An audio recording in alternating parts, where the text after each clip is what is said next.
Le nom des sociétés et des sites sensibles pourraient également demander à être protégés par ces agents. C'est le cas par exemple de la SADC, des bâtiments d'EDF ou encore de la base aérienne. À l'origine de cette formation, il est l'invité de ce 10h30, Daniel Guigné, en direct de Sainte-Marie. Bonjour, bienvenue d'abord cette question. Parmi les agents de surveillance, quelle est la position de l'autorité à ce sujet? Que dit la loi, M. Guigné?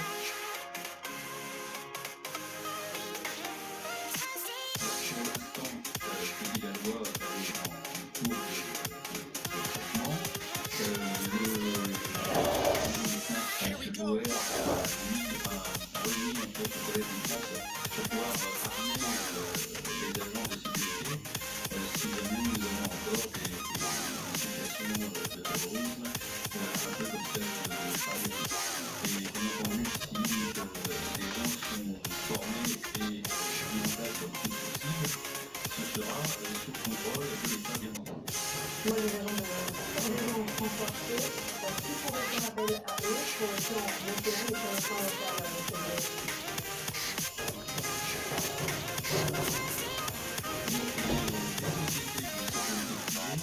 Qui vont travailler sur la partie alors on a quelques-uns par le charge d'auto bien entendu, mais il y aura aussi d'autres sites sensibles qui pourraient être par exemple les militaires qui sont gardés par la société de sécurité privée, les sites nucléaires, les sites où on va avoir des stocks de carburant, les sites comme ici EDF. Donc on a plusieurs sites qui sont sensibles. Et sur la Réunion, par exemple, les sociétés de sécurité qui sont sur place pourraient demander au préfet de pouvoir armer leurs agents afin de sécuriser ces sites qui nécessitent des subventions sur ces chantiers. Maintenant, les gens qu'on a formés ici, qui désiraient partir en métropole pour travailler, les sociétés de sécurité nous prendront les mêmes mesures. Prendre contact avec le préfet, demander à avoir des armes dans leur société de sécurité et de pouvoir armer leurs agents.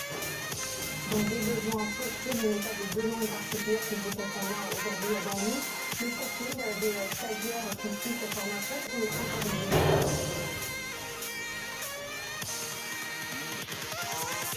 Les critères utilisés plus ou moins par notre centre de formation DGF, c'est des personnes qui ont déjà une carte professionnelle. C'est donc la première obligation. La deuxième, c'est de subir un chèque écrit, de suivre également un entretien avec les formateurs et d'avoir une moralité exemplaire. Votre expérience dans un conseil, très sincèrement, M. Guigné, 140 heures vous paraissent-elles suffisantes pour remporter une arme dans le cadre professionnel et avoir une réponse proportionnée en cas de danger? Oui, 140 heures sont trop suffisantes. On a dans le programme tout ce qui était les défenses, bien entendu. On a également l'administration sur les armes, qui est relativement récente.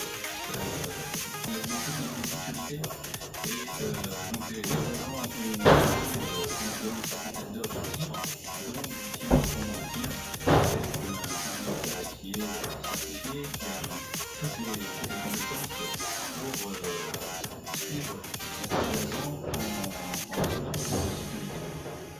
Merci M. Guigné d'avoir répondu en direct à nos questions.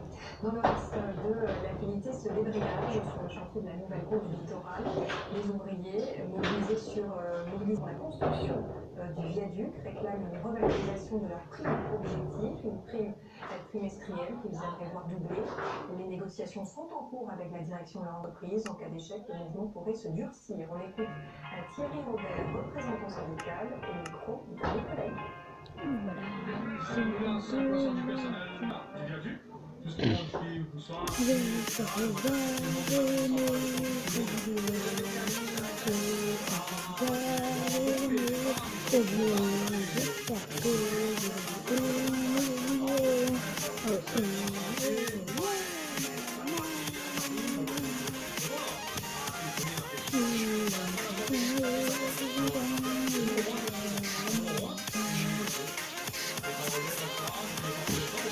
La